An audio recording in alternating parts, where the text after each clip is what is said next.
দুই হাত না থাকা সত্ত্বেও বিস্ময়করভাবে এই ব্যক্তি মোটরসাইকেল চালান নিয়মিত। এমনকি কারো সাহায্য ছাড়াই চালান একটি দোকান। হাতের কবজি না থাকলেও দক্ষতার সাথে খরিদ্দারদের চা বানিয়ে দেন নিজেই। পানও বানান অসাধারণ দক্ষতায়। আঙুলের সাহায্য ছাড়াই টাকা গোনা, মোবাইলের রিচার্জ থেকে শুরু করে ব্যক্তিগত সব কাজেই তিনি করেন অনায়াসে।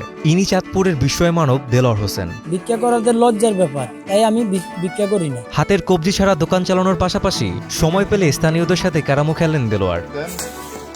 আঙুল নেই তাতে কি, ভিক্ষাবৃত্তি না করে নিজের পায়ে দাঁড়াতে নিজের প্রবল ইচ্ছা শক্তিকে কাজে লাগিয়ে নেমে পড়েন জীবন সংগ্রামে। দুই হাত না থাকাকালীন যে উনি দোকানদারি করতে পারছে সুন্দরভাবে, এটা আমি দেখি আশ্চর্য।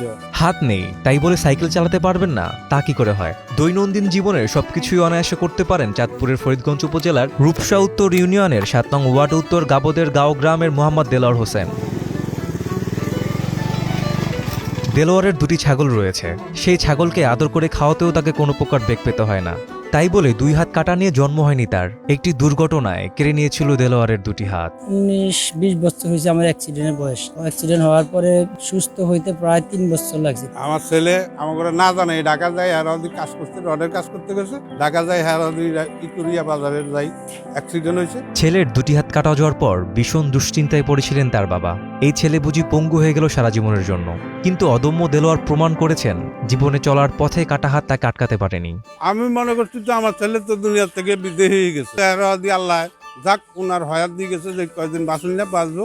এখন মানুষের কাছে যে হাত না পাইতা, এখন নিজে কর্ম করে নিজে খাইতেছে। প্রতিবন্ধী দেলোয়ার যে পরিমাণে পরিশ্রম করেন তা এলাকার কোনো সুস্থ সবল মানুষও করে না বলে অভিমত এলাকাবাসীর। তার দোকানের চা এলাকার অনেকের কাছে ভীষণ প্রিয়। আমরা মাশাআল্লাহ এত কাজ করি না, দেলোয়ার যা কাজ করে। দেলোয়ার এই দোকান চালায়, চার দোকান চালায়, সে 5 ওয়াক্ত নামাজ পড়ে, পাশাপাশি গরু পালে। সে দুই হাতওয়ালা মানুষের থেকেও তার দুই হাত নাই, সে বেশি কাজ করে। আসলে ইচ্ছা শক্তি এবং দৃঢ় মনোবল থাকলে শারীরিক প্রতিবন্ধকতার মধ্যেও একটা মানুষ যে এগিয়ে যেতে পারে, দেলোয়ার তার আসলে একটা দৃষ্টান্ত। চায়ের দোকানের আয় দিয়ে সংসার চালানোর পাশাপাশি নিজের 2 ছেলে ও 1 মেয়েকে পড়ালেখা করাচ্ছেন দেলোয়ার। এদিকে নিজের বাসাবাড়িতে 2 বার ও দোকানে 2 বার চুরির ঘটনায় ব্যবসার পুঁজি হারিয়েছেন দেলোয়ার। করোনার থাবা ও অর্থনৈতিক মন্দার কবলে পড়ে বর্তমানে প্রায় 2.5 লাখ টাকা ঋণের চাপে হাসপাস অবস্থায় দিন কাটাচ্ছেন দেলোয়ার। এখন আমার 2টা ছেলে, একটা মেয়ে, এর আমি আছি, আমার ওয়াইফ আছে, আমাদের 5 জন সদস্যের ফ্যামিলিটা চালাতে আমার অনেক হিমশিম খেতেছি। একজন দেলোয়ার হতে পারেন সমাজের অসংখ্য প্রতিবন্ধী বেঁচে থাকা সংগ্রামী হওয়ার অনুপ্রেরণা।